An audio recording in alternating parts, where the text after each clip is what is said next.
Shalom, shalom, peuple de Dieu. Amen. Que la grâce et la faveur de Dieu vous soient multipliées en abondance.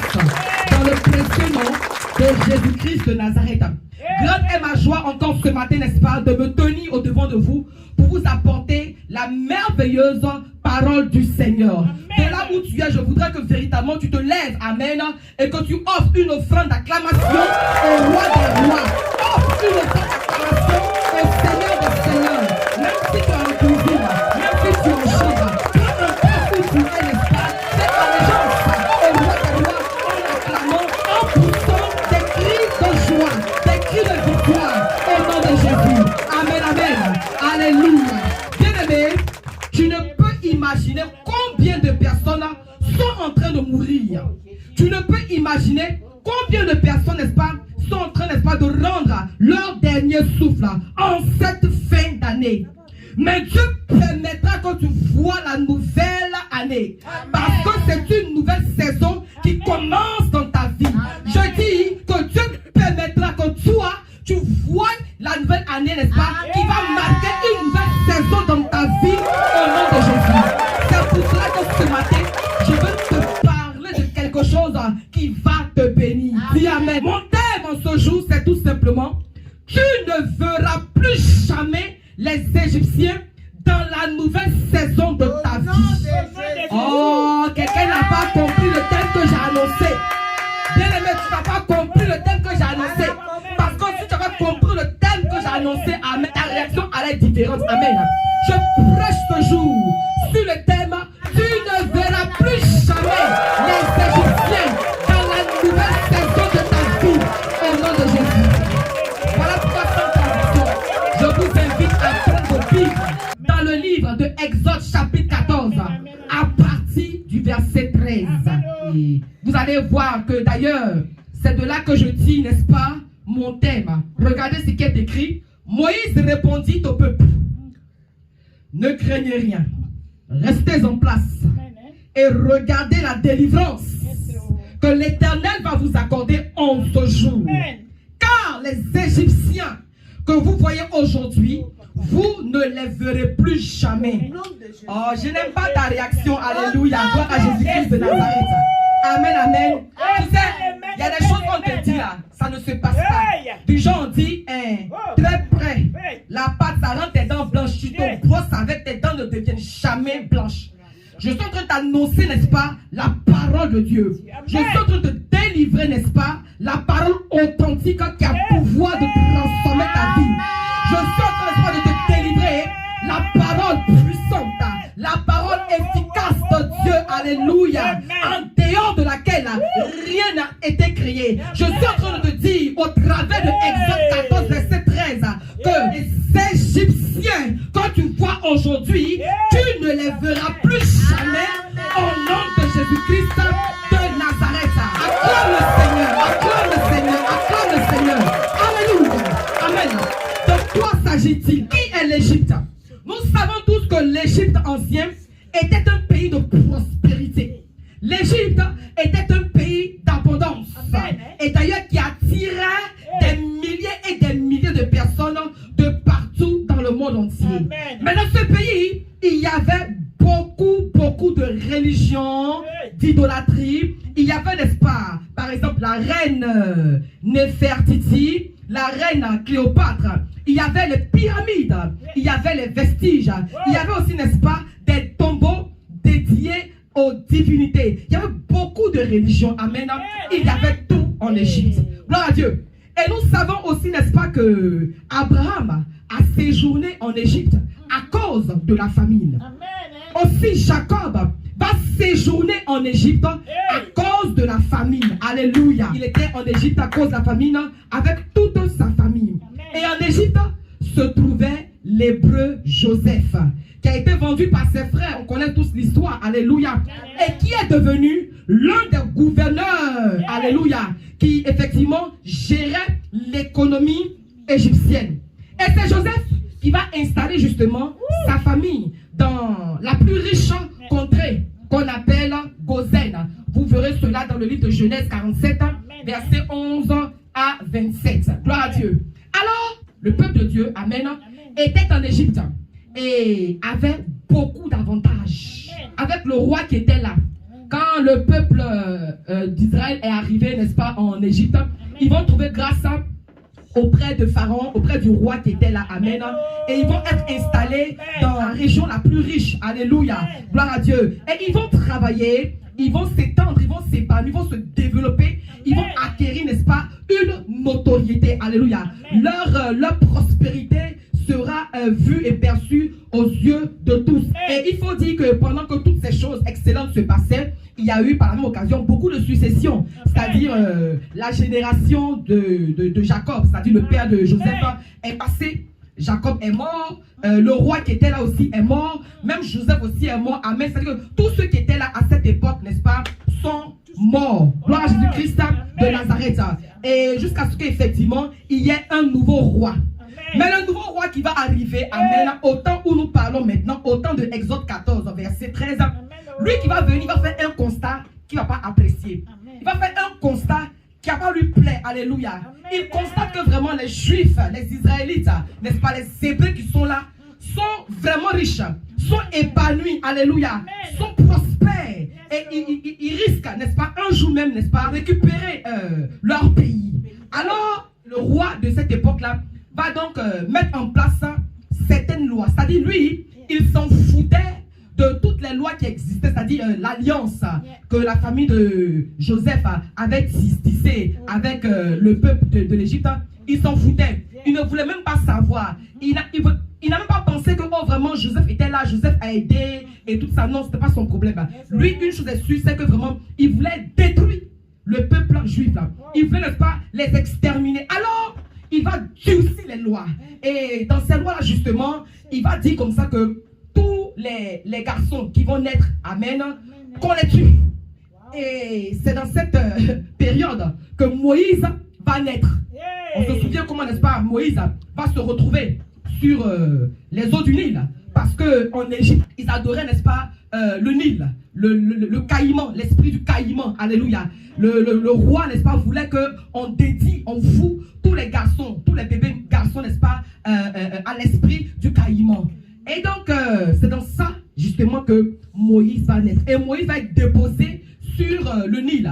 Et il va être retenu par le roseau et sauvé, n'est-ce pas, des eaux par la princesse. Mais précisons que pendant que Moïse est sauvé par la princesse, tous les enfants, tous les bébés de son époque, n'est-ce pas, ont été tués, ont été sacrifiés aux eaux du Nil. Gloire à Jésus-Christ de Nazareth. Et c'est pour cela justement que Moïse va se retrouver chez Jéthro pendant 40 ans environ pour une formation selon, n'est-ce pas, la volonté parfaite de Dieu. Et dans sa formation, pendant que Moïse recevait la formation, Dieu va le susciter pour aller délivrer son peuple d'entre les mains des Égyptiens. Parce que les lois, n'est-ce pas, pesaient lourdement sur leur tête. Le peuple était maltraité. Dans la détresse, ils ont commencé à crier à Dieu. L'Égypte est synonyme d'esclavage. L'Égypte est synonyme de détresse. L'Égypte, n'est-ce pas, est synonyme de fournaise à fondre le fer. On le dit dans Deutéronome 4, verset 20. L'Égypte est synonyme de révolte. L'Égypte, n'est-ce pas, est synonyme de murmure. L'Égypte est synonyme de fatigue, de maladie. L'Égypte est synonyme d'échec. L'Égypte est synonyme de perte. Gloire à Dieu. Et le peuple a commencé à perdre, n'est-ce pas, beaucoup d'avantages. Le peuple a commencé à perdre son honneur. Le peuple a commencé à perdre sa dignité. Le peuple a commencé à perdre, n'est-ce pas, de sa notoriété. Le peuple d'Israël a commencé à perdre beaucoup de choses. Et tout ça, justement, va les pousser à crier à Dieu. Parce que, justement, ils avaient commencé à adopter le comportement, l'attitude, n'est-ce pas, des Égyptiens. Ils ont commencé aussi à adorer les dieux de l'Égypte. Amen. Alors, ils vivaient tellement dans la galère qu'ils vont se rappeler de cette parole qui dit, amen, selon Jérémie 33, verset 3, « Invoque-moi au jour de la détresse, je te répondrai et je te révélerai les choses cachées. » Amen. Et la Bible dit que pendant qu'il criait, Dieu va susciter Moïse pour sortir son peuple de la détresse. Alléluia. Dieu avait arrêté aussi, n'est-ce pas, le programme avec Moïse pour lui dire, écoute Moïse, mon fils, hein, tu iras là-bas. Vous allez voir cela dans le livre de Exode 14. Je vous encourage, n'est-ce pas, à lire, à parcourir le chapitre 14 de Exode et vous allez comprendre beaucoup de choses selon, n'est-ce pas, la grâce de Dieu. Amen. Dieu, n'est-ce pas, va arrêter son programme avec son fils Moïse pour lui dire, écoute, quand tu vas partir, je vais utiliser beaucoup de choses, Pharaon et toutes ces choses, pour faire éclater, n'est-ce pas, ma gloire. Amen. Gloire à Dieu. Amen. Il dit, je vais endurcir le cœur de Pharaon. Je vais endurcir le cœur de Pharaon pour faire éclater ma gloire. Mais vous savez, souvent, n'est-ce pas, Dieu fait éclater sa gloire. Amen. Nous pouvons vivre des situations compliquées. Nous pouvons vivre des situations difficiles, d'ailleurs qui semblent sans être issues. Vous criez à Dieu et vous avez l'impression que Dieu ne vous entend pas. Mais laissez-moi vous révéler qu'en réalité, Dieu, n'est-ce pas, utilise l'esprit, amen, qui est derrière la situation pour faire éclater sa gloire. Amen. Je prie que Dieu fasse éclater sa gloire dans ta vie au travers de toutes les situations difficiles que tu vis au nom de Jésus-Christ de Nazareth. Alors, la Bible dit, ils sont allés dire à Pharaon, ils sont allés dire au roi, n'est-ce pas, que le peuple a pris la fuite. Regardez dans le verset 5, regardez. Dans le verset 5, on annonça au roi d'Égypte que le peuple avait pris la fuite. Alors, le cœur de Pharaon et celui de ses serviteurs furent changés à l'égard du peuple. Il dit, qu'avons-nous fait en laissant aller Israël, dont nous n'aurons plus les services? Gloire à Jésus-Christ de Nazareth. Alléluia. Could you imagine? Imaginez-vous. Amen.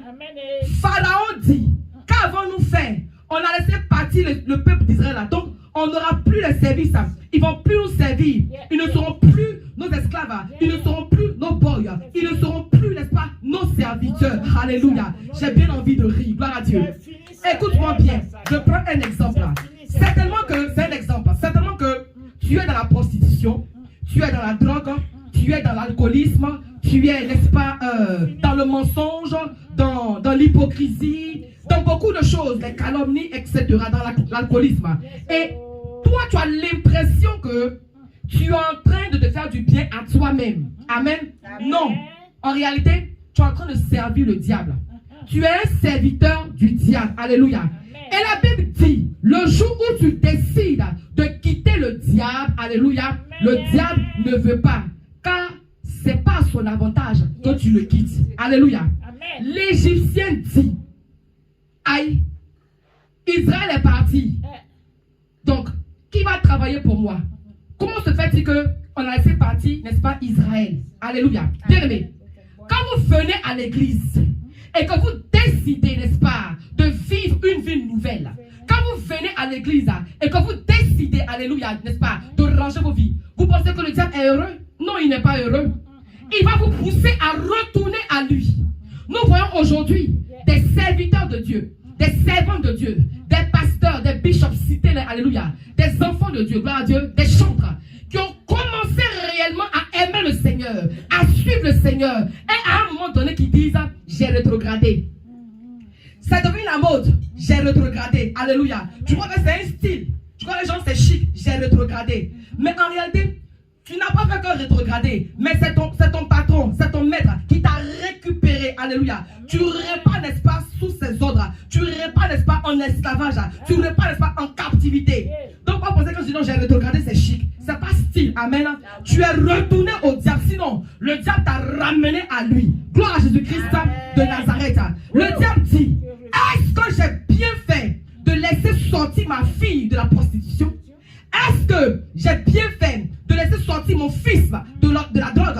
Est-ce que j'ai bien fait de laisser sortir mon fils, n'est-ce pas, de l'alcoolisme? Est-ce que j'ai bien fait? Alléluia. Parce que l'Égypte symbolise le monde, l'Égypte symbolise le péché. Gloire à Dieu.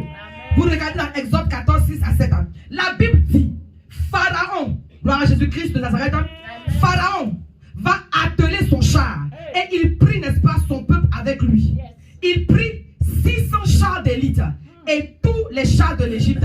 Et en plus, n'est-ce pas, il va prendre ses combattants. Gloire à Jésus-Christ de Nazareth. Et il se mit à poursuivre, gloire à Dieu, les Égyptiens. Au verset 9, gloire à Dieu. Les Égyptiens les poursuivirent et tous les chevaux, les chars de Pharaon, ses cavaliers et son armée les atteignirent campés près de la mer vers Pi-Hahiroth vis-à-vis de Baal-Séphon. Alléluia. Amen. Gloire à Jésus-Christ de Nazareth. Bien aimé, le diable est rusé, mais il n'est pas intelligent. Amen, amen. Alors, le peuple est arrivé ici, n'est-ce pas, en face de la mer Rouge. Donc, ils vont chercher naturellement à prier le Seigneur pour que, effectivement, le Seigneur leur donne l'indication, l'orientation pour traverser la mer Rouge. Amen. Amen. Et c'est dans ça que Pharaon va lancer sa troupe pour les attaquer. Quand ils se disent, le peuple ne peut pas aller loin. Gloire à Dieu. Amen. Vous savez, souvent, quand vous donnez votre vie à Jésus, quand vous acceptez le Seigneur, le diable se rit.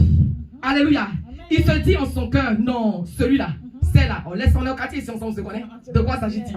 Quand tu donnes ta vie à Jésus, là, il te regarde, il te paie, ça là, ça ne va pas aller loin. Ça ne peut pas arriver quelque part. On a informé Pharaon quand le peuple d'Israël est en train de partir. Il dit quoi? Il s'est levé, pris ses chars, ses cavaliers, ses combattants pour poursuivre le peuple. Il dit ça, on connaît ça, ça ne va pas aller loin. On va les rattraper, alléluia. Ils ne vont pas aller loin.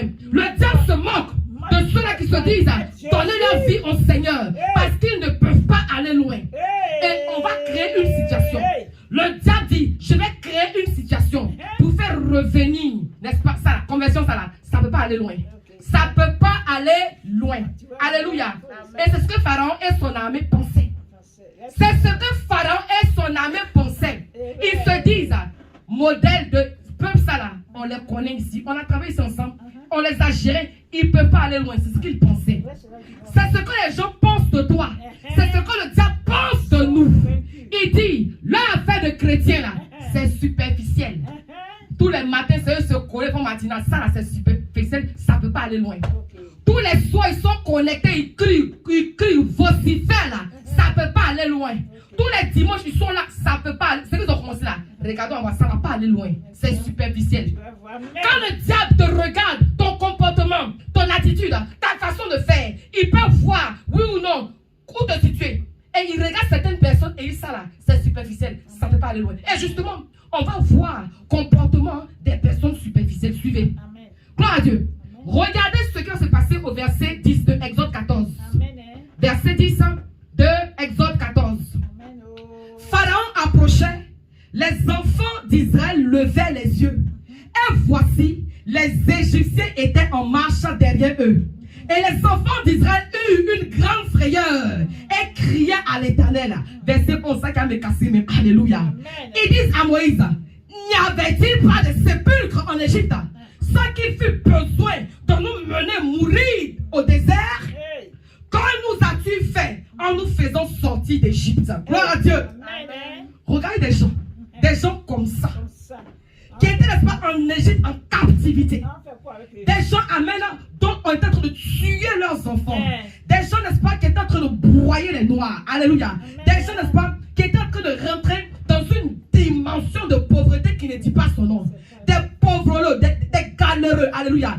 Des gens étranges, des gens bizarres. Vraiment qui tiraient le diable par la queue. Qui criaient, qui pleuraient, qui gémissaient. Qui étaient angoissés, qui étaient frustrés. Alléluia. Qui se plaignaient à tout bout de champ. Des gens comme ça. Dieu va susciter Moïse pour venir les délivrer. Dieu va susciter Moïse pour venir, n'est-ce pas, les faire sortir de la galère, pour les récupérer dans les mains de la servitude, n'est-ce pas, des Égyptiens. Des gens comme ça. Voilà la bouche. Bouche là. Moïse, toi-même il faut voir. Donc attends, tout ça pour ça. Moïse, tout ça là pour ça. Bon, c'était pas mieux, on allait rester en Égypte. Là, au moins, on allait mourir vraiment avec honneur. Toi, tu as honneur. On te beauté, tu as honneur. Moïse, c'est comment vieux. Toi, il faut voir. Bon, attends, on a quitté Égypte là pour venir ici, pour mourir comme ça. Mais il fallait nous laisser en Égypte parce qu'en Égypte, il y a style là-bas. Il y a des tombeaux, il y a cercueils. Si on nous tue, vraiment, on peut nous enterrer. Mais là, on est dans le désert là. Donc, genre, les charognards, les chacals, les animaux du désert, nous manger notre chaise. Comment il faut voir? Non, Moïse, tu as mal fait. J'ai pas aimé. Moïse, Dieu, Toi-même, il faut voir. C'est comment? Fallait nous laisser en Égypte, on va se débrouiller. Gloire à Jésus-Christ de Nazareth. Amen, amen. Qu'est-ce que tu nous as fait comme ça? Qu'est-ce que tu nous as fait comme ça? Bon, attends, j'ai qu'à donner ma vie à Jésus, c'est à cause de ça là. Mais j'étais à la maison tranquillement. Hein. C'est vrai, il y a un problème. Mais je lui ai dit, j'étais à la maison, comme dans un certain confort. Tu lui as donné ma vie à Jésus, viens à l'église. Bon, je viens là. Voici ça qui est là. C'est que avant même au moins le problème, c'était dans l'esprit. Mais là, je vois le problème là, face à face. Je vois le problème de façon charnelle. Je vois le problème vis-à-vis. C'est comment? Des gens comme ça qui se plaignent. Qui se plaignent contre le leader. Qui se plaignent contre le guide. Le peuple murmurait contre Moïse. Le peuple quoi? Oh, l'ingratitude, ça a tué. Il y a des gens comme ça dans la maison de Dieu. Il y a des gens comme ça. Mais attends, pourquoi m'as-tu fait sortir de l'Égypte? Pourquoi tu m'as pas laissé dans mon ancienne vie? Pourquoi? Alléluia. Ça dit qu'au moins, tiens, si c'était dans ma gamme, j'allais gérer un mouvement tout à l'heure, tu vois. Et puis bon, 10 000 est sorti, jeton est sorti. Mais là, c'est bizarre. Tu m'enseignes, faut pas y aller mentir. Tu m'enseignes, faut pas y aller voler. Tu m'enseignes, faut pas faire ci. Mais je suis là, c'est comment? C'est chaud. C'est chaud. Là, il va faire maman, il ne peut rien faire. Non, c'est bizarre. Ça ment sur moi. Ça chauffe sur moi. Alléluia. Alors c'est ça. Des gens se plaignent. Le peuple se plaint. Alléluia. Pourquoi, n'est-ce pas, on m'a converti? Ils font des reproches. Gloire à Jésus-Christ de Nazareth. Et il y a beaucoup aujourd'hui dans l'église qui fléchissent genoux devant Pharaon pour retourner en Égypte. Parce qu'ils ne peuvent pas supporter les problèmes. Parce qu'ils ne peuvent pas supporter les défis. Parce qu'ils ne peuvent pas supporter le feu. Des gens sont prompts à retourner vers le diable. Et je suis sûr que là, des gens étaient prêts à fléchir les genoux devant Pharaon. Pour dire Pharaon, Dieu, c'est mieux. Prends-nous en partie, paye là la tienne. On nous tuait et puis bon, ça va que repart. Gloire à Jésus-Christ de Nazareth. Amen, amen.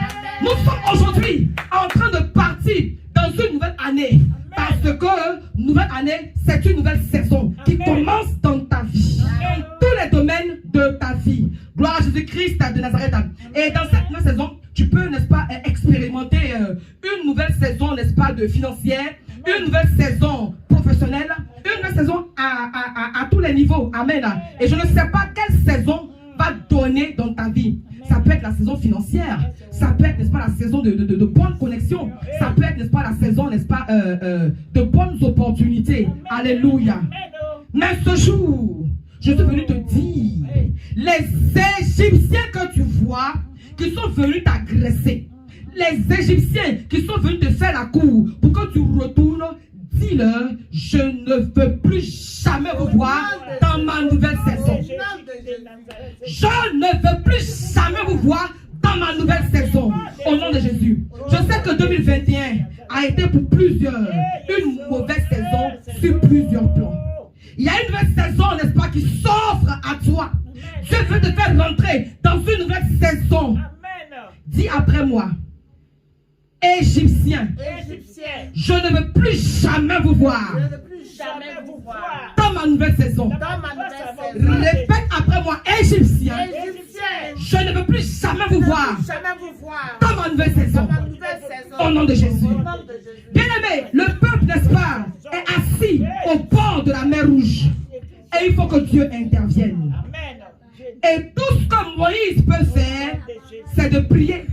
C'est d'invoquer l'Éternel. Amen. Pour qu'effectivement Dieu agisse. Car les Égyptiens étaient vis-à-vis d'eux. Tu es ici et tu es au bord de 2022. Tu ne sais pas avec quoi tu vas rentrer. Les problèmes de 2021 sont à ta poursuite. Les problèmes de 2021 sont à ta trousse. Le problème de 2021, les blocages, tous les problèmes de 2021, alléluia, sont à ta course. Et tu es assis au bord de la mer Rouge. Tu es bloqué. Qu'est-ce qui va se passer? Mais je te dis ce matin, par l'autorité de Dieu, tu ne verras plus jamais les Égyptiens dans ta nouvelle saison. Tu ne verras plus les Égyptiens dans ta vie, dans ta nouvelle saison, parce que Dieu a fait une promesse. Dieu a fait une promesse, alléluia. Dieu a fait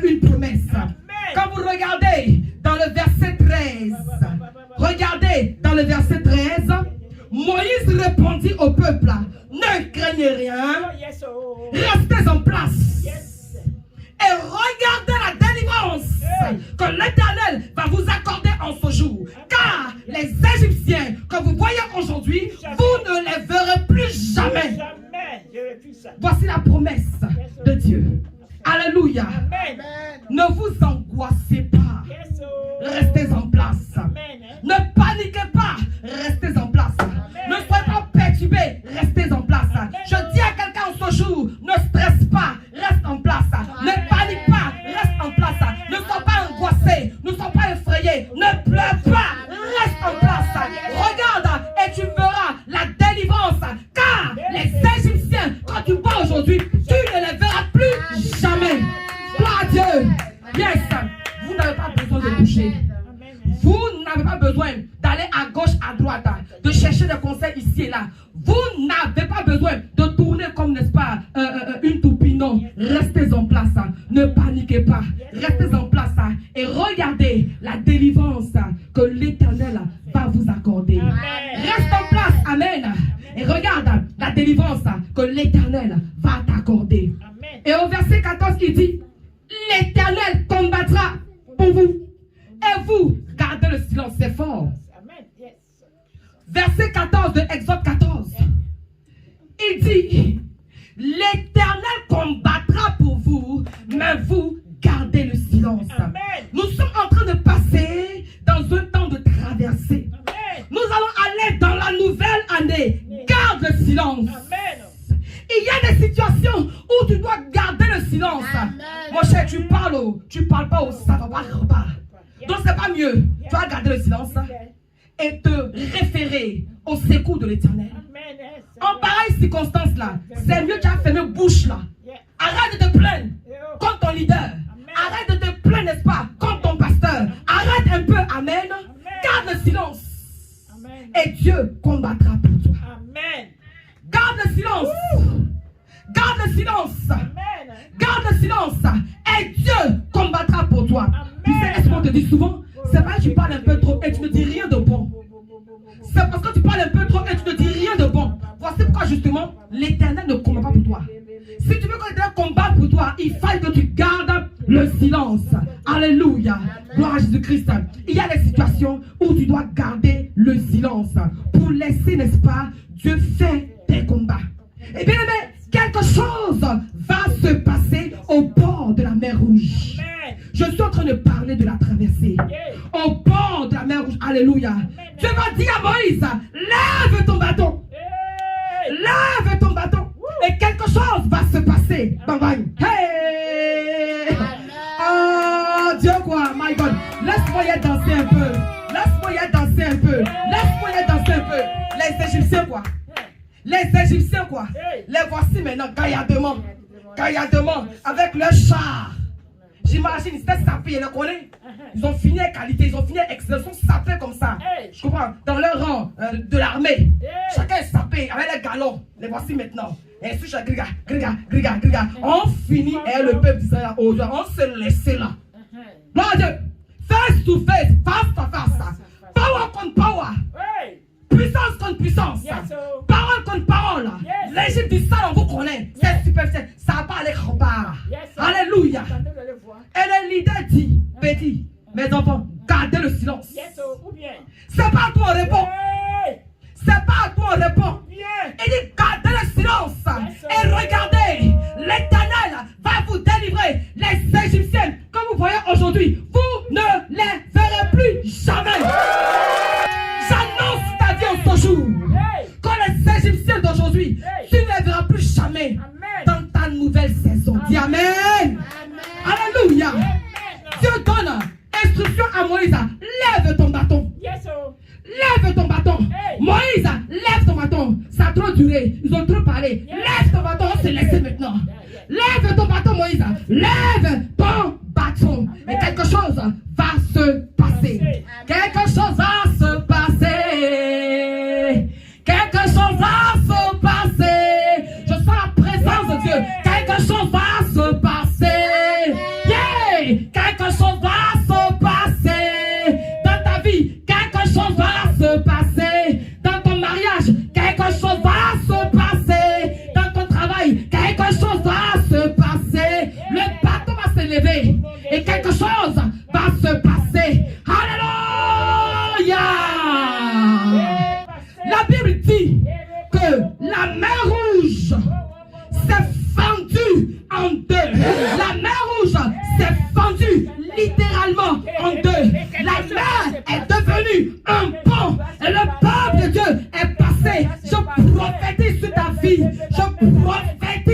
dit que dans le problème qui est en face de toi, Dieu va créer un pont.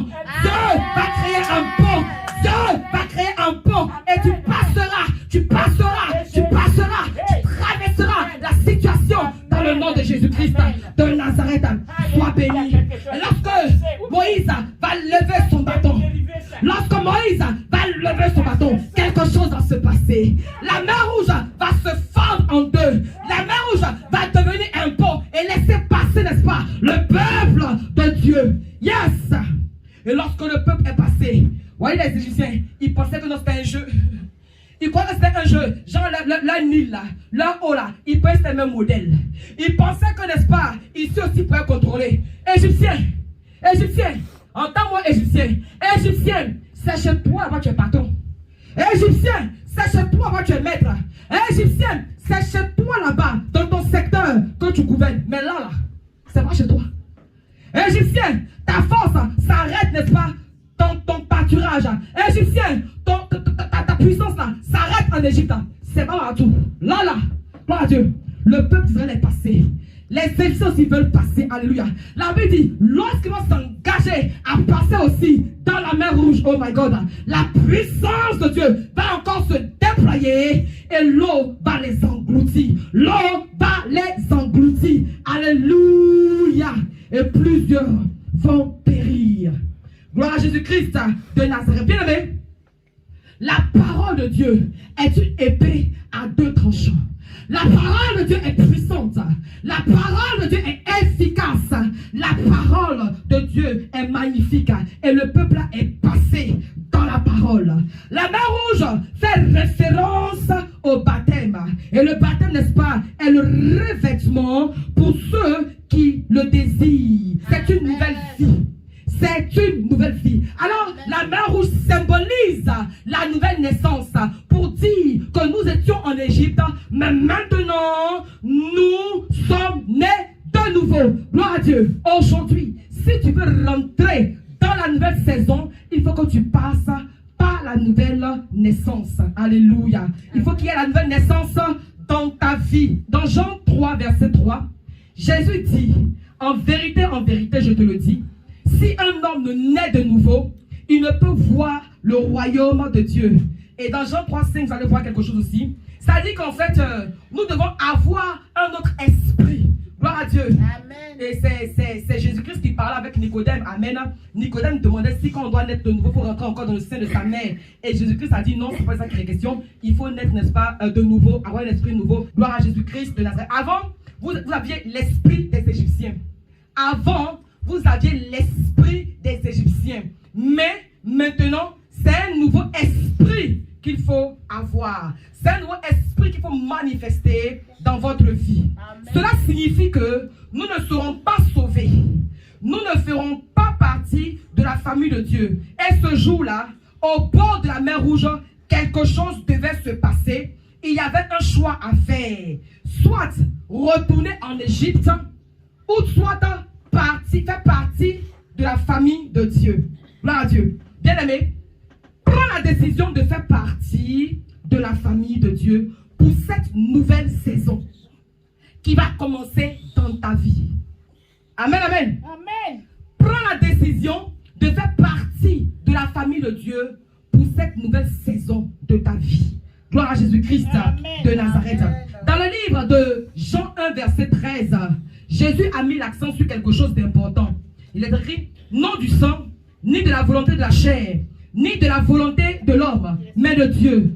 Nous ne pouvons provoquer la nouvelle naissance car elle vient de Dieu. Toutes les bonnes choses que nous faisons résultent de la nouvelle naissance. Amen, amen. Cela signifie que nous ne pouvons pas contrôler notre nouvelle naissance. Elle nous affronte donc à notre impuissance et notre dépendance absolue de quelqu'un en dehors de nous-mêmes. À partir de cet instant, les Israélites, n'est-ce pas, ne vont plus dépendre de Pharaon. À partir de cet instant, n'est-ce pas, les Israélites, n'est-ce pas, ne seront plus sous le pouvoir, sous les lois, sous les décrets des Égyptiens. Mais ils seront conduits par une autre divinité. Amen. Et nous avons vu, quand ils sont sortis de l'Égypte, dans Exode 13, verset 21, la Bible dit, Dieu les conduisait. Une colonne de nuée les conduisait le jour et la nuit, une colonne de feu les éclairait. Bien-aimés, mon souhait est que Dieu nous conduise à bon port. Alléluia. Gloire à Jésus-Christ de Nazareth. Amen, amen. En ce moment, nous sommes tous au bord de la mer Rouge. Amen. Prenons la décision de tenir ferme, quelles que soient les situations difficiles. Dieu veut que nous prenions la décision de traverser pour qu'il prenne notre vie en charge. Amen. Bien-aimés, on a passé un temps en Égypte. On a passé un temps en Égypte. Yes, Mais on doit prendre la décision d'aller dans la nouvelle saison avec Dieu pour guide. Gloire à Jésus-Christ de Nazareth. Amen. Aujourd'hui, Dieu m'envoie comme Moïse te faire sortir de l'Égypte. Amen. Aujourd'hui, Dieu m'envoie comme Moïse te faire sortir de l'Égypte. C'est vrai, je sais, ça ne sera pas facile. Parce que certainement que tes détracteurs, tes anciens maîtres, Satan et ses démons et sa clique, n'est-ce pas, cherchera à venir te faire des propositions même alléchantes pour dire, ah viens, on va plus trop te maltraiter, on va faire 50-50. Ils vont te parler d'une manière pour que vraiment tu retournes. Parce que servir Dieu là, ce n'est pas dans leur intérêt. Servir Dieu là, vraiment, ça n'est pas en train de les arranger. Quand le diable et son cortège, voient, n'est-ce pas, que tu es en train de servir Dieu, tu es en train d'honorer Dieu, ça fait quelque chose dans leur cœur. Ils disent non, comment ils vont penser, comment ils vont faire, quel plan, quel système ils vont mettre en place pour te ramener. Alléluia. C'est ça. Donc, je suis venu comme Moïse ce matin pour te dire, écoute, viens dans la famille de Dieu. Amen. Viens dans la famille de Dieu. Longtemps tu as été en Égypte. Longtemps tu as servi en Égypte. Mais viens, on va aller, n'est-ce pas, dans ta nouvelle saison. La saison de gloire, la saison de bénédiction, la saison de puissance, la saison de restauration, la saison d'élévation, la saison de percée. Alléluia. Mais dans ça, Satan ne sera pas content. Il va mettre tout en place des stratégies, amen, pour pouvoir te ramener à la maison pour que, n'est-ce pas, tu le suives. Si tu arrêtes de, n'est-ce pas, te droguer, tu arrêtes la boisson, ça ne lui plaît pas. Il va tout faire pour te dire non, c'est vrai, bon, tu es tombé malade, ou bien c'est que tu viens, il a été fait d'une autre manière, mais c'est un mensonge.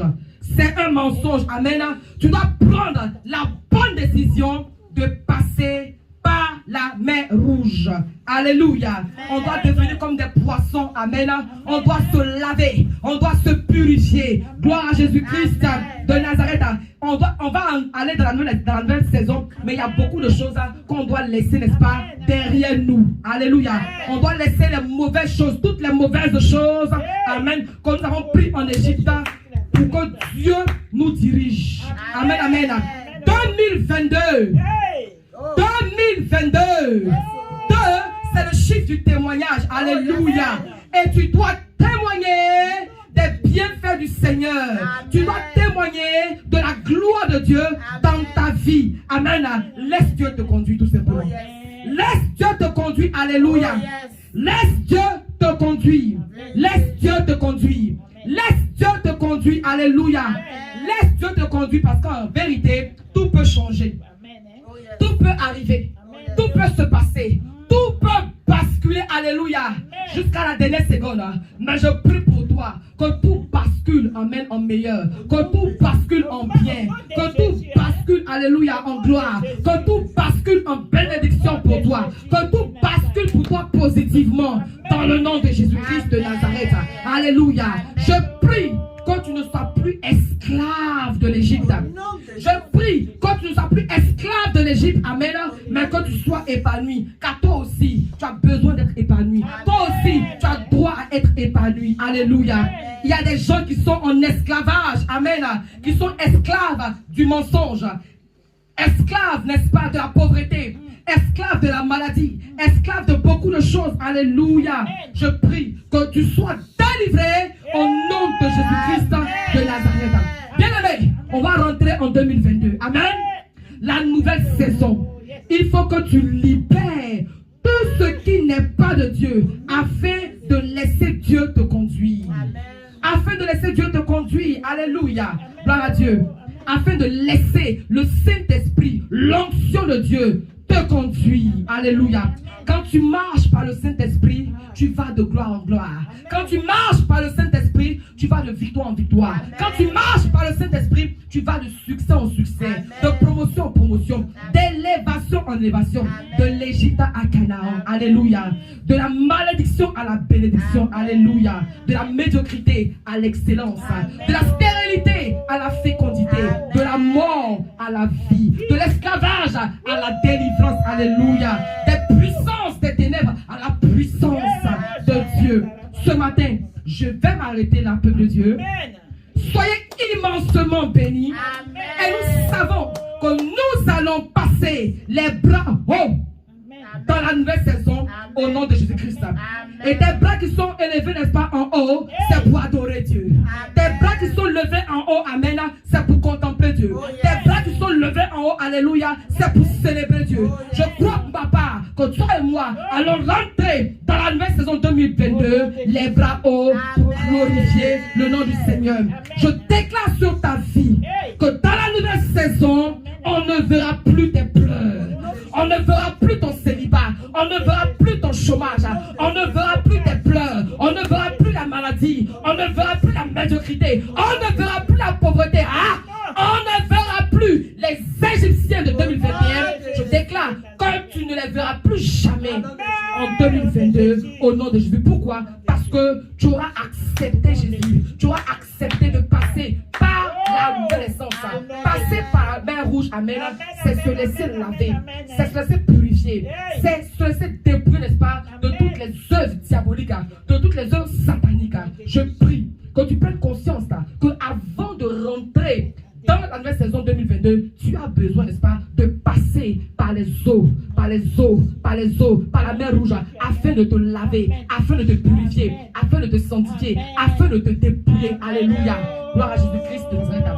Que 2022 soit pour toi, oh oui, une année de gloire, une année de puissance, une année où véritablement tu embrasses ton Canaan, une année où véritablement tu embrasses, n'est-ce pas, les pieds de Jésus, où tu embrasses, n'est-ce pas, la mission. Que 2022 soit pour toi, n'est-ce pas, une année différente des précédentes, n'est-ce pas, années. Que 2022 soit pour toi une année particulière, une année spéciale dans le nom de Jésus. Oh, je crois et je peux sentir pour toi qu'effectivement, les Égyptiens de 2021, tu ne les verras plus jamais dans la nouvelle saison qui arrive pour toi. Tiens-toi debout, nous allons prier le Seigneur. Et que nous